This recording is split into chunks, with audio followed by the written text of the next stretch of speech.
All right, welcome back. So this is going to serve as the first lecture for us, and will be a broad overview of anthropology.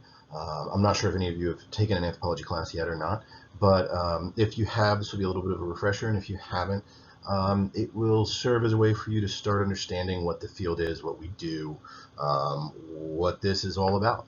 Okay. So anthropology is the scientific study of human beings, right? Which is a pretty broad thing to say, right? There's a lot of fields that are the scientific study of human beings. After all, I mean, history is a scientific study of the human past, or economics is the study of, humans and how the goods, services, supply, demand. All of the social sciences study human beings, right?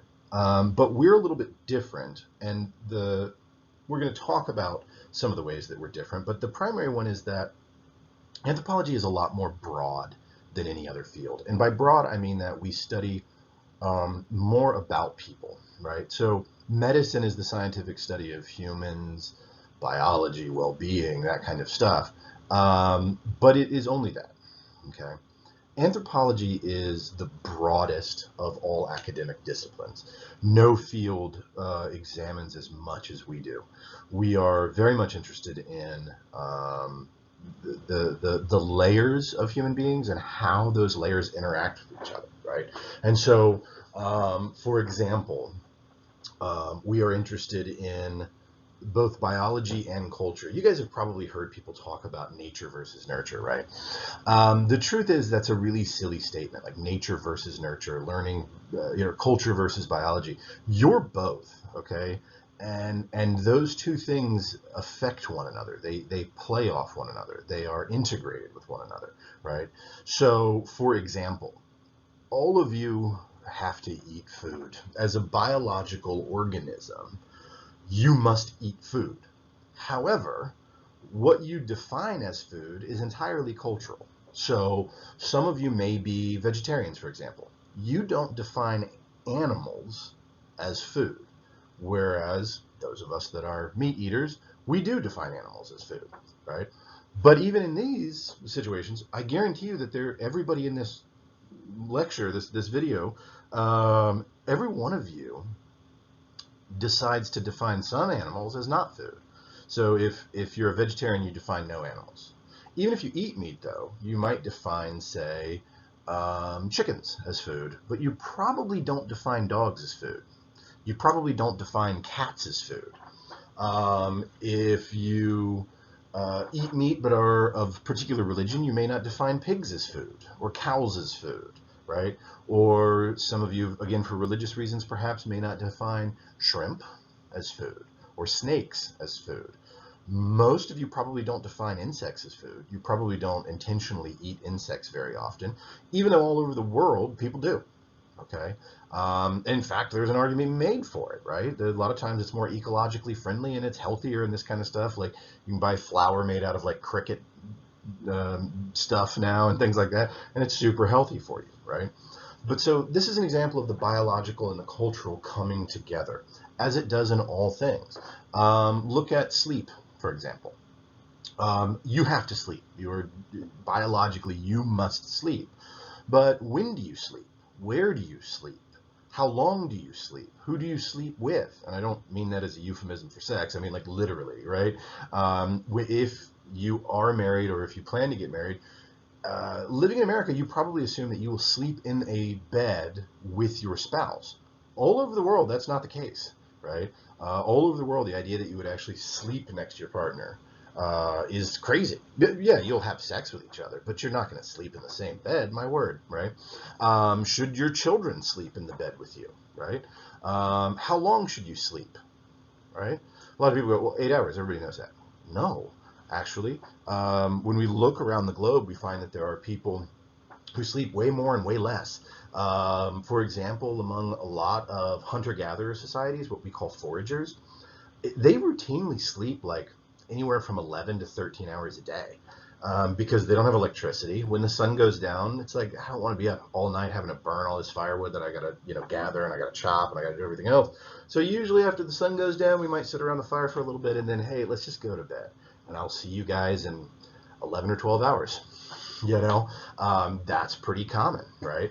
Um, the Pirahen who live in the Amazon rainforest, though, believe that sleeping for long periods of time is bad for you. And so they'll sleep for like 3 hours, they'll get up for a couple of hours, maybe they'll sleep another hour, maybe they'll be up for 4 or 5, maybe they'll sleep for 3. They just kind of cycle in and out all day long. And it's completely normal for them. They're fine, they're healthy, they're, all that kind of stuff, right? So there isn't a set thing about this, right? Again, an example of the biological and the cultural working together, right? Um, I'll give you some more examples of this as we go through, but I think you're kind of seeing what I'm getting at.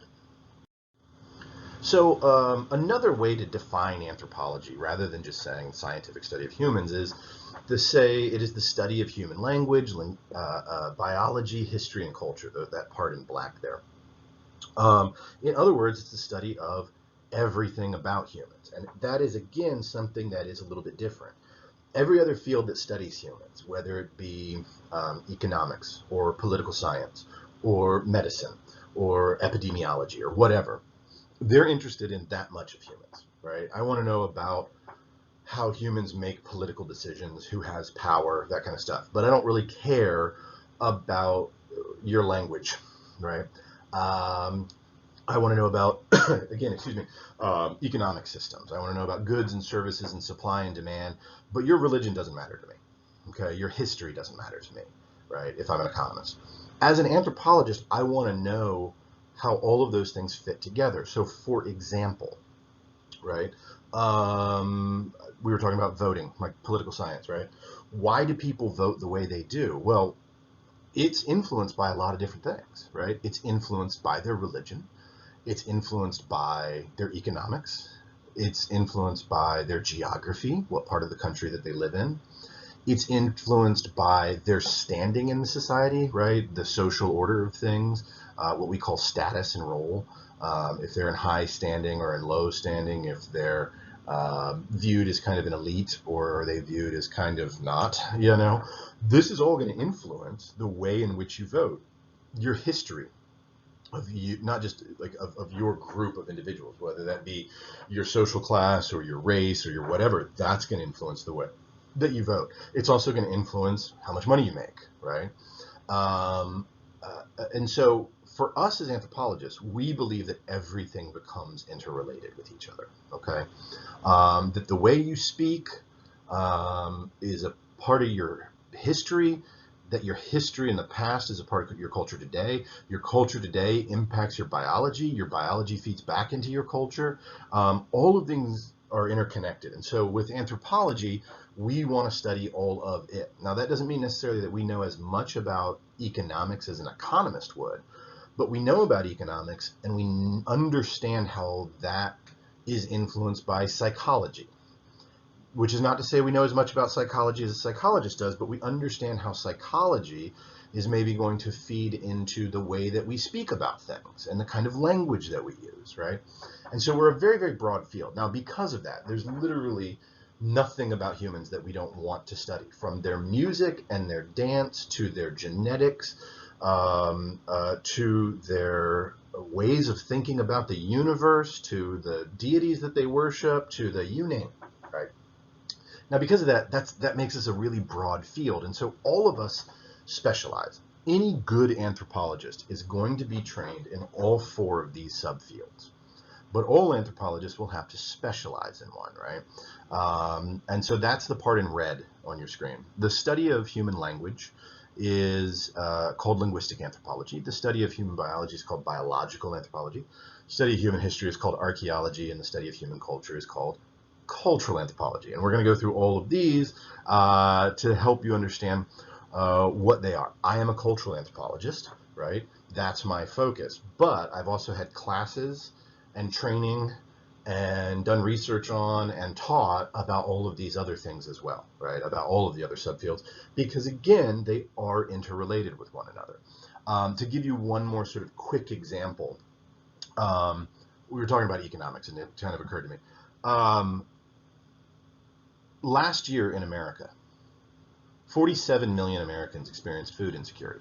Okay, food insecurity is when you don't have food, or you do not have sufficient food to offer you the nutrients that you need to be healthy, right? At some point in the year, 47 million Americans did not have food, did not have the money for food, or did not have the money to buy things that were actually healthy. So, I mean, if you're just eating ramen noodles, no offense, they're terrible for you. That's not good, right? And you don't have access to that. Now, an economist wants to know that, okay? This is kind of a simplistic example, but bear with me.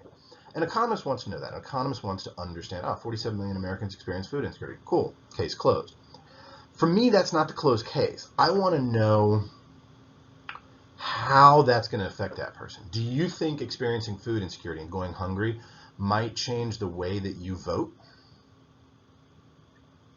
Do you think it might shape your religious ideology, your faith, your belief in God, or whatever you call that, right? Do you think that that is probably going to be an outcome of some historic factors, right? Do you think that going hungry is going to shape the way you look at your community? Because you're probably going to have to rely on your neighbors a lot more, right? If somebody else is making $1 million a year, they don't need to rely on the neighbors for a little help making the rent, or maybe a meal, or watching the kids while I go to work, or things like that. I got $1 million a year. I pay people for that. It's fine. But if you're living in that kind of poverty, suddenly your relationship to your community, that social network, becomes real critical, because these are the people that you rely on. That's your social safety net. Whereas if you're rich, your social safety net's called a bank account. You got a problem, pay to have it fixed, right? Whether it be food or rent, or the yard needs mowing, or somebody needs to watch the kids while I work, or whatever it is, right? I've got a bank account for that. But if you're living in that kind of poverty where you're experiencing food insecurity, suddenly the social relations become much more important. Maybe that church group becomes much more important. Your family becomes much more important. So that's just a very simple example of the way of what I'm trying to say about how we are so interconnected. When I was working in southern Mexico for my master's research, I lived in a small community called Adzompa. And at Zompa, what I always noticed was these were people that experienced tremendous food insecurity. Some years the rains didn't come, and people were literally half starved.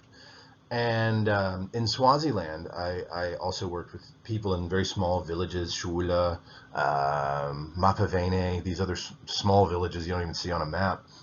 And in both places, and also in Swaziland, they have a drought cycle, and people literally have starved to death there. Like I worked with people that were literally starving. And what I noticed was, when it comes to language, when people were just chatting, they talked about food constantly.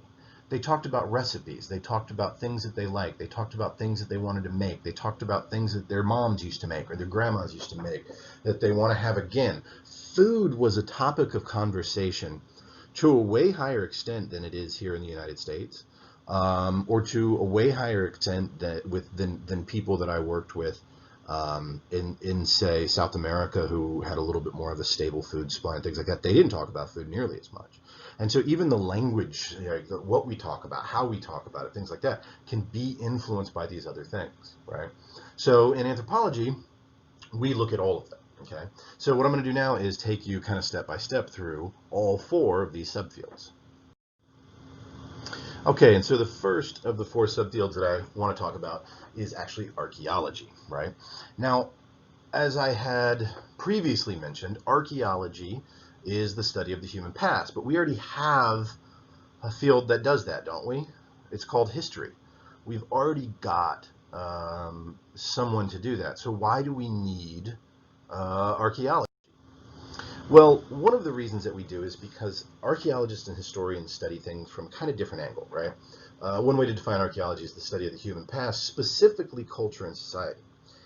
In years gone by, the big divide between archaeology and history was the fact that history studied anything from the present day back to about 5,000 years ago. And archaeologists studied from about 5,000 years ago to anything older than that. Now, that was not an artificial divide. The reason for that is actually how we go about gathering data, right? We're all scientists, historians, archaeologists, we're scientists. You may not think of it that way. We don't wear a lab coat, stuff like that. But the truth is we're scientists. And so all scientists have to gather data, right? This is where you get research from. The way that we gather data is why there was that 5,000 year mark. Writing was first invented about 5,000 years ago. And so historians, when they study the past, what they're actually studying is writing. What they're actually looking at is the written word. So that can be everything from journals to diaries to newspapers to telegrams to hieroglyphics carved on a pyramid to gravestones to you name it, right? Ship's logs, if it's written down, historians are interested in it, right? And so historians, this is what historians call primary sources or primary documents. If I'm going to write a book as a historian about George Washington, I don't read other people's books about George Washington. I go back and I read George Washington's letters. I go back and I read George Washington's diaries. I go back and I read his wife's letters. I go back and I read letters or journals from people that actually knew him, that worked with him, fought with him, lived next door to him, served under him, whatever it is, right? I look at all of that. That's where I go. I don't, a secondary source, some other guy's book about George Washington is not that interesting to me. I want the original stuff. Otherwise, it's just hearsay, right? Well, historically, or traditionally, I guess I should say, archaeologists didn't really look at writing. Now, today, these divisions are kind of a little bit broken down. Historians do still primarily look at writing, but they also will use archaeological information. Archaeologists will look at writings, but what they're actually looking at is the material culture that's been left behind, right? So if historians use the written word as their data source, what archaeologists use is the material that people leave behind from a society, what's often called dirt archaeology, right? Excavating, that thing that when people talk about archaeology, they think of, right? Of, like holes in the ground and digging and brushing off a piece of pottery and this kind of stuff. That's material culture, right? All the things left behind. That's what archaeologists want to look at. And there's also a little bit of a difference in our focus. And again, this is kind of more traditional and maybe not as apparent today. But back in the day, for a long time, historians were really interested in the big grand things of a society. They want to know about the kings and the wars and the battles and the princes and the, this kind of stuff. Well, the problem with that is that it leaves a lot of information out. So for example, when we look at, say, society today, look at the United States. Imagine that 1,000 years from now, someone is looking at the United States and they know everything that there is to know about the President of the United States, right? Whichever one it was, right? Current president, past president, whatever. The President of the United States makes $400,000 a year. They have a mansion. They have their own private jet. They have the most highly trained security force in the world and are the commander-in-chief of the largest military that has ever existed, and certainly the most technologically sophisticated, right? Does that describe your life? Because it doesn't describe mine. Okay, what do I really know about Americans if the only thing I know is their president? I know some, but I don't really get a picture of what it is to be an American, do I? Well, apply that to the past. If I know everything there is to know about the pharaoh, about Ramesses II, or whoever you want to talk about, Tutankhamun, whoever, I know everything about the pharaoh, who ancient Egyptians believed was a living god, and they built monuments to them, and pyramids, and palaces, and just all this stuff. Does that really tell us what life was like for Egyptians? No, it doesn't tell us anything. The average Egyptian is not living, in a palace carved into a hillside. They're not being buried in a 400-foot tall pyramid, right? That's not how people live. So archaeology is always been interested in the past, but this is why I said specifically culture and society. What was it like for people, right? What was the average day like for the ancient Maya? What was the average day like for an American colonist? What was the average day like for someone living in Angkor Wat, right? Or Monte Alban, or Tenochtitlan, or wherever, right? What'd you do for fun? How old were you when you get married? How many kids do you have? Do you live with your mama? Do you live with your spouse's parents? Do you live on your own, right? What kind of games did people play? What did they eat? What were the challenges that they faced? right? What kind of gods did they worship? How did they worship them, right? What was the right and wrong way to be a person in your society? What was good behavior and bad behavior? That's life. That's people, right? And so that's what we want to know. Okay. Yes, we're interested in the kings, but we want to know what life was like, right? What was the society really like? You know. The picture that I have here is very intentional. And so one of the nice things about archaeology is that it can also kind of dig at things that maybe weren't written down. You and I have a very democratic idea about writing. We believe that everyone should learn how to write, and honestly, that everybody must, right? We have laws. I have two little girls. If I decided just to not send them to school, they can arrest me for it. Like, you're required to send your kids to go get an education, which is good to us, right? That's a fairly new idea, because even in American history, it was well understood that the ability to read and write is power. And that was usually restricted, right? In the ancient world, you saw this quite a bit, that only like priests and kings would know how to read and write. And so we don't want people, just the average riffraff, we don't want them to know how to read and write. That's going to be bad news for us, right? And so we said, no, right? Even here in the United States, when we became a country, did we say everybody's got to learn how to read and write? Not if you were African American, right? In fact, it was against the law to teach Black Americans to read and write. Okay. Why? Because they knew that writing was power. They knew that education was power. They knew that this would be a problem, right? And it was, because when slaves would escape and write about their experiences, and it did not happen a lot, but every time they did, it became a very powerful document explaining the evils and horrors of slavery. Now, getting back to this photograph here, this is a photograph that a friend of mine took actually up in North Florida. She is an archaeologist that works on documenting slavery in the United States. Okay. And this is actually a slave settlement right here. This was an enslaved person's home, right? And I bring this up because the other thing that's powerful about archaeology is that it opens up the past for us in a way that is very meaningful to the present, right? Archaeology allows us to understand the ways that humans adapted to and addressed questions and problems that we still have. And it also allows us to maybe critique what those humans told us, right? So this is, sorry, I think my video kind of stopped there for a second. My apologies. Technology. Anyway, so we were talking about archaeology here. One of the important things that I want to point out here is that the historic record can be very problematic, and it can be very inaccurate, which I'm sure you guys know. However, like, this is the problem, is that if we're going to base history just on the written word, not only were a lot of people not able to write, but the things that get written down weren't always accurate, right? So take the American South up until 1865 with slavery. African Americans were not allowed to read or write. So who was writing about slavery? Well, white Southerners. Who owned slaves? Do you think that slave owners offered a fair and accurate picture of what slavery was like? No.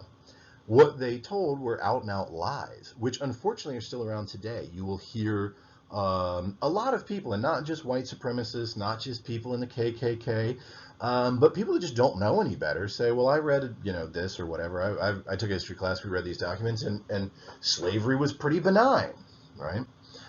This came up not that long ago, actually. There was when President Obama was in office, First Lady Michelle Obama gave a speech that was really powerful, where she talked about the fact that, she said, I live in a house that was built by slaves, and my African-American daughters wake up in this house with their father as president. What a powerful statement about the changes that have taken place in America over the last 150 years, and that's a very powerful statement.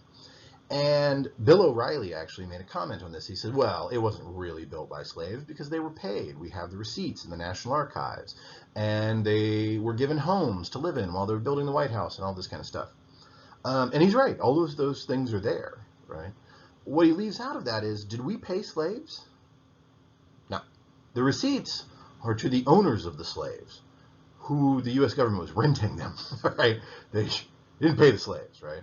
The homes that they were given were shacks, okay, that they had to build themselves, right? It's a little more complex than that. When you look at what's left behind, when you look at material culture and the archaeological record, then you start to realize that it's a very, very different picture. And so, getting back to it, this photograph that my friend took, when we look at their homes, they're awful.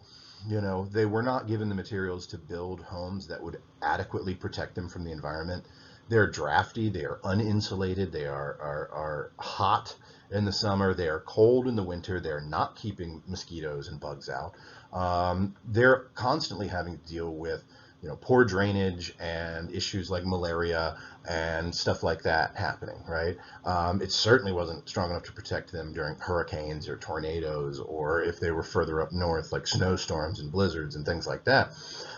We see this in the archaeological record. We see the poverty of these individuals, that so much of what they owned was things that were broken or discarded by whites in the South, that they then tried to use or repurpose, or the total lack of things, and they would have to try to carve their own bowls or spoons or things like that, because they didn't have access to any kind of manufactured goods or things like that.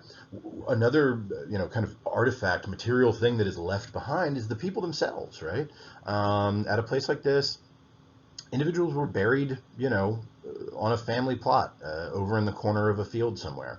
And when we look at the bodies, the bones of these individuals who were enslaved, it tells a very different picture than the benign one that white Southerners were writing about. We see chronic malnutrition. When you're malnourished, your bones don't, the layers of calcium and stuff on your bones don't really form right. You get lines on the back of your teeth because you lack the nutrition for the enamel to kind of form properly. And so we see on the bodies of these individuals that they have literally spent their entire lives starving. When we look at the bones, it also tells us a real tale of brutality, that they have numerous breaks throughout their life, constant breaks and things, either from the hard manual labor that they were doing or from the brutality of slave owners. They also tell us a story about what life was like, because when we look at the bone joints, like in the knees and in the hips and stuff, of individuals that were 40 years old, they look like they belong to an 80-year-old, because their bodies are just literally worn out from a lifetime of enslavement and work and everything else. And so archaeology is very important for that reason, right? And really helps us to understand what was going on. Okay. The second subfield of anthropology that I want to talk about is linguistic anthropology. Okay. Sorry about that. My laptop battery died. For my very first lecture, this has already turned into a tech problem, so my apologies for that. Anyways, I was saying about linguistic anthropology. It is a reflection of our culture, our values, our ideas, these kinds of things. It's a reflection of our relationships, stuff like that. As I mentioned in my first kind of introductory lecture, I prefer that students call me Josh, but it's really funny because I often see students intensely uncomfortable calling a professor by their first name, and they just refuse to do it. And that's okay. I don't get mad. But it is a reflection of cultural values of, oh, your status is high. It's not okay that I just call you by your first name, those kinds of things. So all of this is parts of linguistic anthropology, which we'll explore later on in the semester. The third subfield that I want to talk about is actually biological anthropology, or sometimes it's called physical anthropology. Biological anthropology is the study of human evolution, biological diversity, and adaptation. Now, on the outset, let me say really quickly, talking about human evolution, anytime I say the word evolution, some people are going to be very uncomfortable with that. They're going to be very worried about that. It's going to bother them. Don't let it bother you. There is no conflict between evolution and whatever your religious faith is. These two things exist in many ways isolated from one another, right? This is why the current Pope accepts evolution, as did the Pope before him, as did the Pope before him, right? And even if you're not Catholic, this is a pretty, conservative religious tradition we're talking about here. Evolution and faith have nothing to do with each other. Evolution explains how and why you evolved. It cannot explain how you evolved in the process by which you evolved.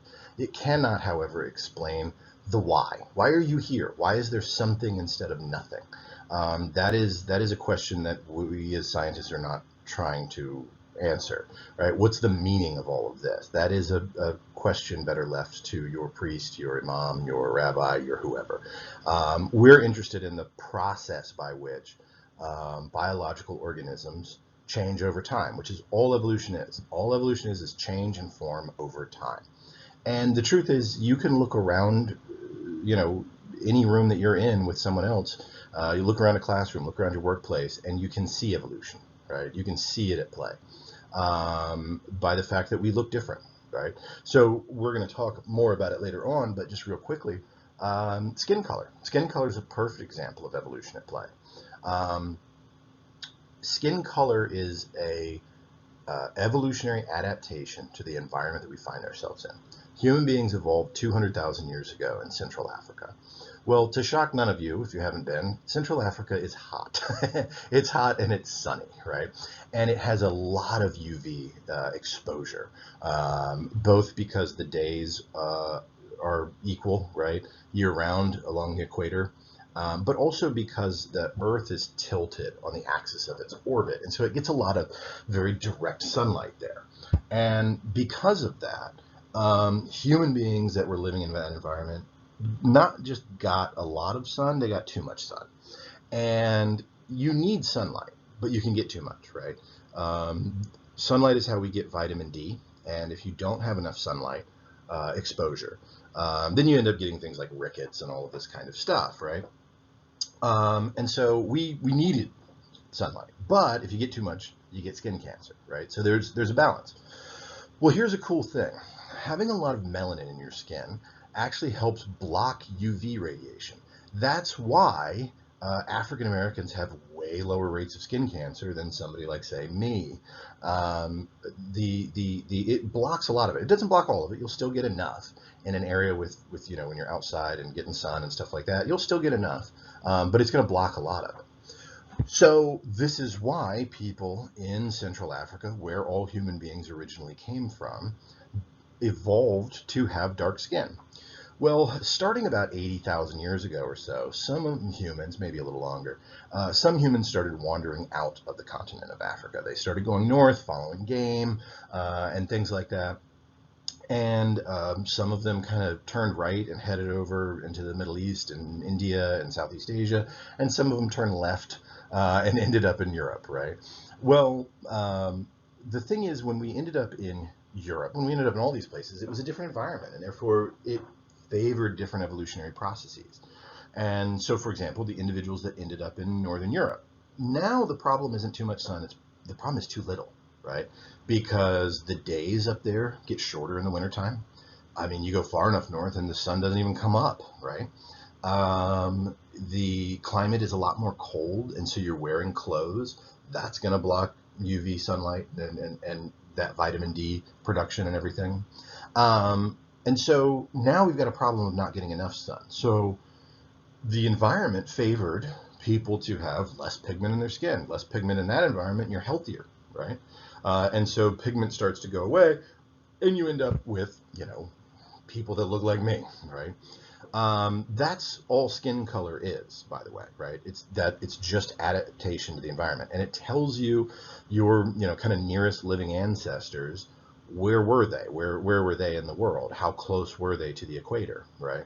And also, that's all it tells you. So that's all skin color does. It has nothing to do with intelligence. It has nothing to do with athletic ability. It has nothing to do with whether or not you are good at math or can dance or play sports or any other damn thing that you've heard, frankly, white supremacists talk about. It just tells you how much UV radiation you absorb. That's it. That's all it is, okay? And it's a pretty meaningless thing. But that's an example of evolution that you can see right around you. right? So don't be put off by talking about evolution. Frankly, if you've been told that like evolution is somehow against your religion, frankly, that's a fairly new thing that people have started arguing, and they do it for fear mongering, right? I'll be honest with you, it probably happens from politicians more than anybody else. They're trying to make you afraid. I am a scientist. I teach about evolution. I study evolution. I also study religion, right? There's a lot of evolutionary biologists that are men and women of faith. They talk about different stuff. It's not the same thing, right? And so don't let fear mongering and internet videos, chase you off from science.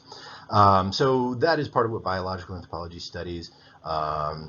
This is actually a photograph that I took at the C.A. Pound Human Identification Laboratory at the University of Florida, which is one of the kind of premier osteology labs in the country. They do work for the FBI and all kinds of stuff, everything from criminal investigations and murders to found bodies, to you name it. Looking at looking at the bones, you can tell a tremendous amount about people. This, for example, is a Caucasian female, a white female that died, and she donated her body to Cap Hill, to the lab, specifically for teaching, because normally we wouldn't show pictures like this because we consider it disrespectful. In the same way that people wouldn't show like a picture of a dead body. Well, this is the same to us. This was a person, right? But she actually specifically said, like, no, students need to learn. It's okay. You can use my remains for teaching. That's a good thing. So this is why we're comfortable like photographing her and things like that, right? But on here, you can tell all kinds of information about diseases that she was exposed to in her lifetime and what her diet was like.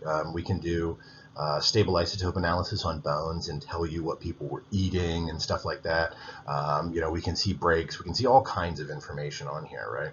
And so that's what biological anthropologists study, but they also look at the interaction of biology and culture. So for example, who's exposed to diseases? The reality is it's not across the board. Individuals that are in poverty, individuals that are part of a marginalized group, things like that. These folks are going to be exposed to more risk, more disease, more bone breaks, more malnutrition, stuff like that. And so again, we're always talking about that interplay of biology and culture, nature and nurture, not nature versus nurture. Okay. And the fourth subfield is cultural anthropology, which is what I study, right? It's the study of human cultural variation, behavior, and beliefs. It is trying to understand what makes us human, because you and I as human beings, we're a lot more than our genes. Our genes are important. Again, I don't want you to think I'm saying nature versus nurture. Genes are important. Biology is important, right? Cells are important, all of that kind of stuff. But the truth is, what makes me me, what makes you you, what makes us Americans or Japanese or Russian or Quechua or Kung San or whatever, it's not in our DNA that you're going to find that. You're going to find that in something else. You're going to find that in our culture. You're going to find it in the way that we're raised and the way that we think about relationships and family, our interactions with our environment, our worldview, our cosmology, our faith, our value system. All of these kinds of things are what make us us. Okay, I speak English not because I have an English gene, but because I was born to parents who only spoke English, right? I was raised a Christian because I was born in a part of the world where it was overwhelmingly the dominant religion, right? I eat meat, but not, dogs, cats, and horses because I was raised in a part of the world where that's how it works, right?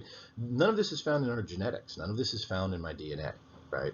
I do these things because of the culture that I was born into.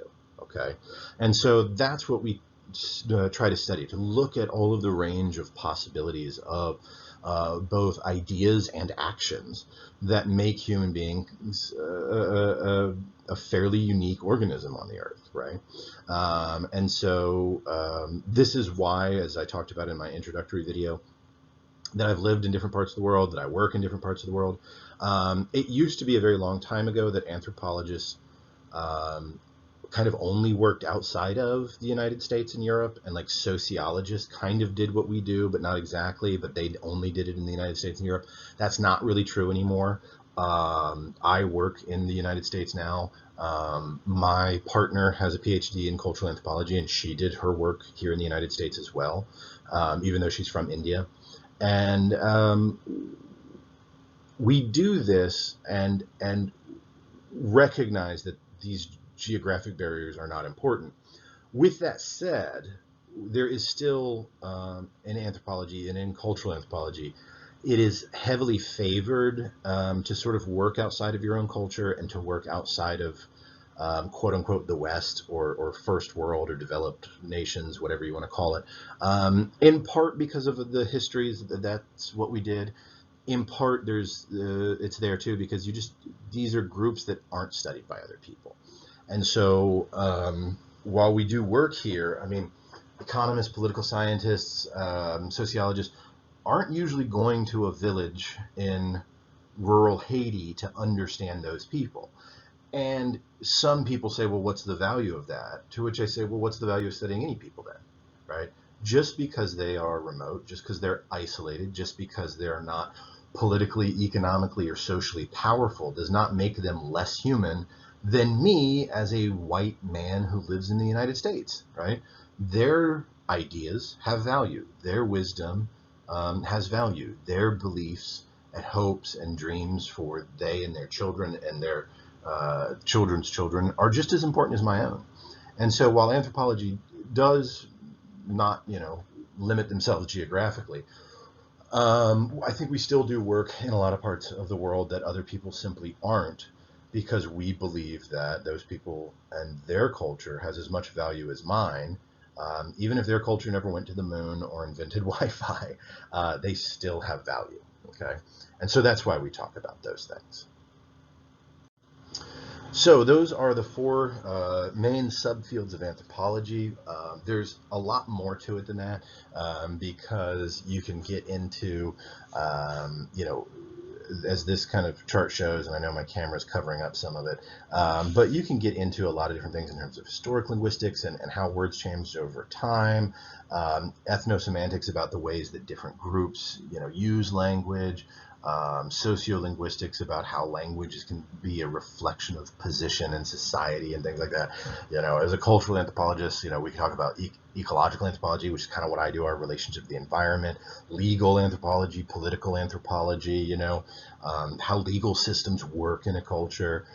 These things can cross over. I have a good friend who's a medical anthropologist. He does biology, but he also studies culture. He looks at environmental pollutants, particularly toxins in the air, and studies their effects on your biology, but also culturally, who is it that gets exposed to these toxins, right? And things like that. With archaeology, you can have everything from, prehistoric, like I was talking about, sort of before writing, historic during writing. You talk about classical archaeologies like Greece and Rome, underwater archaeology. You talk, all this different kind of stuff, right? There's biological anthropologists that study, that do forensics, and they're studying, a crime scene. And there's biological anthropologists that are living in the Congo, and they're studying, gorillas and chimps and bonobos, right? So there's stuff all over the place. And then also there's applied anthropology, where it's like trying to address real world problems, be it poverty or the protection of important historic and archaeological sites and things like that. And again, forensics, like solving crimes and stuff. Working on policy with legislature, this kind of stuff. And so there's a lot of different ways. Like this is a big sort of broad thing, right? And so. With anthropology, these four subfields are just kind of broad categories that we talk about. Okay.